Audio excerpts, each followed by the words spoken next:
Sosok pengirim santet ke TikToker cilik Lala ternyata orang dekat ibunya target utama. TikToker cilik Lala belakangan jadi perhatian publik karena sakit misterius. Kini diketahui TikToker cilik itu ternyata terkena dampak santet. Ayah TikToker Lala pun mengetahui sosok yang kirim santet pada keluarganya. Ternyata target utama dari kiriman jahat tersebut adalah Oci Febriana, ibunda Lala. Namun energi jahat justru memercik ke Lala hingga membuatnya sakit dan berubah sikap. Adnan Fahmi, ayah Lala, tak menyangka jika orang yang mengirimkannya adalah sosok orang dekat.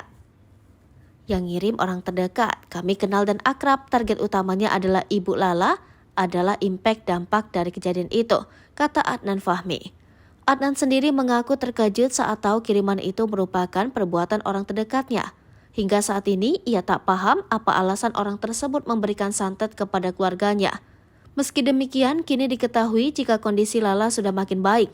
Sudah nampak ketika Lala sudah menjalani aktivitas dan kembali ceria seperti biasanya. Kondisi Lala yang makin baik, bahkan ibunda Lala juga telah menjalani ruqyah. Kala itu, Oci Febriana, ibu Lala yang menjadi target utama santet, akhirnya menjalani ruqyah setelah dikenalkan oleh Denny Sumargo kepada Ustadz Muhammad Faizar. Melalui akun Instagram, Sabira Alula tampak ibunda Lala di ruqyah dan menjerit kesakitan.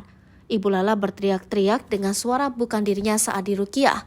Setelah proses ruqyah selesai, ditemukan 3 buhul benda sihir berbentuk tali di rumah Lala yang keluar sendiri. Keluarga Lala bersaksi bahwa santet benar-benar ada.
Hai pemirsa Sri Popo TV, jangan lupa komen, like, dan subscribe, serta tonton terus berita-berita terupdate lainnya